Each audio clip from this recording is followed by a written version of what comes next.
Bonjour à tous, aujourd'hui on va s'infiltrer dans les coulisses des labos de cosmétiques pour percer un secret. Un secret qui se cache dans absolument chaque pot de crème que vous possédez, et c'est un vrai casse-tête scientifique.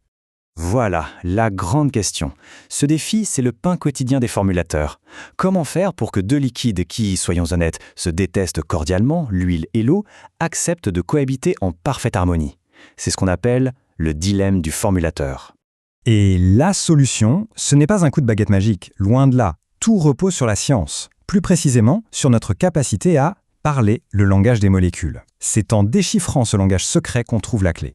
Et voici la règle d'or de notre décryptage. Tout part de la structure.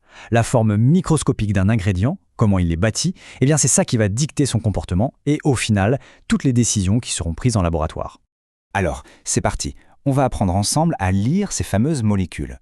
Le but du jeu, être capable de deviner à l'avance comment elles vont se comporter et surtout comment elles vont réagir avec l'eau, qui est quand même la base de la plupart de nos crèmes. Le tout premier mot à connaître dans ce langage, c'est la polarité. Pensez-y comme au trait de caractère principal d'une molécule.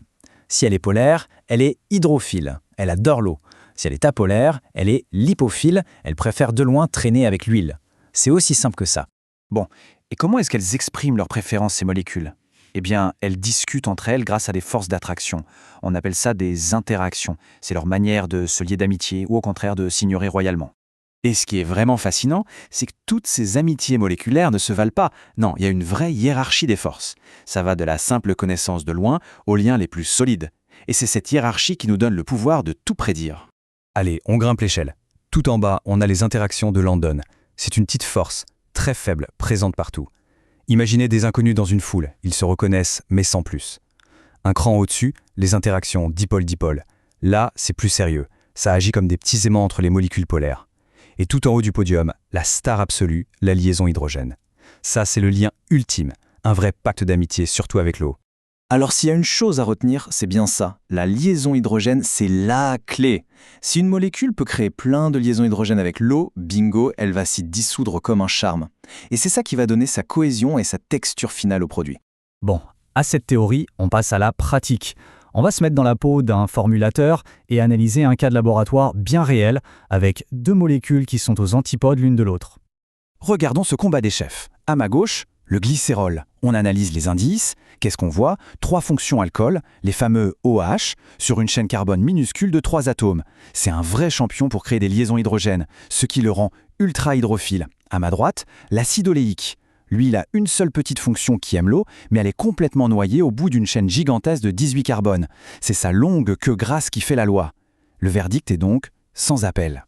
Pour le formulateur, le glycérol, c'est le rêve. On l'ajoute à la phase aqueuse et hop, il s'intègre parfaitement sans faire d'histoire. Un succès total et surtout un succès qu'on avait prévu. Mais alors, avec l'acide oléique, c'est une toute autre paire de manches. Il est complètement incompatible avec l'eau. Il la fuit, tout simplement. Et c'est là que le vrai défi du formulateur commence. Comment intégrer cet ingrédient si gras dans une crème à base d'eau ?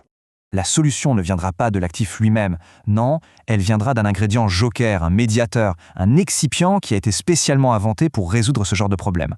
La question est donc posée. Comment on fait pour créer un pont entre ces deux mondes qui s'ignorent ? La réponse, c'est une molécule au design absolument génial. Et le voici, le tensioactif, qu'on appelle aussi émulsifiant. C'est une molécule à double personnalité. Elle a une tête polaire qui est folle de l'eau et une longue queue apolaire qui, elle, ne jure que par l'huile. Elle a littéralement le meilleur des deux mondes. Et ça explique tout. Le tensioactif va utiliser sa queue, qui aime l'huile, pour s'agripper aux gouttes d'acide oléique. Tout en présentant sa tête, qui aime l'eau, à l'eau.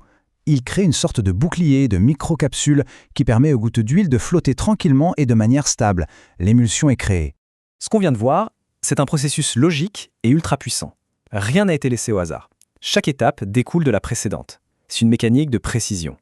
Et tout ça, ça nous mène à la méthodologie sacrée du formulateur. Ça se passe en 4 temps. D'abord, 1, on analyse la structure, les fameux indices microscopiques. Tiens, je vois 3 groupes OH ici, une longue chaîne de 18 carbones là. 2, à partir de ça, on déduit sa personnalité, sa polarité. Est-elle amie avec l'eau ou avec l'huile ? 3, on prévoit son comportement. Ok, cette molécule va donc adorer faire des liaisons hydrogènes. Et enfin 4, l'étape finale, on justifie le choix technique. Parfait pour la phase aqueuse, ou au contraire, attention, il va falloir un tensioactif pour l'aider. Et le point le plus important à retenir, il est là. La formulation cosmétique, ce n'est pas de la magie. C'est une science de la prédiction basée sur une chaîne de raisonnement hyper rigoureuse. Chaque ingrédient est là pour une raison bien précise, une raison justifiée par sa structure même. Alors, la prochaine fois que vous tiendrez un produit cosmétique entre les mains, amusez-vous à jeter un œil à la liste d'ingrédients. Peut-être que maintenant, des noms comme glycérine ou la présence d'un émulsifiant auront une toute autre saveur. La science est vraiment partout, même dans votre pot de crème.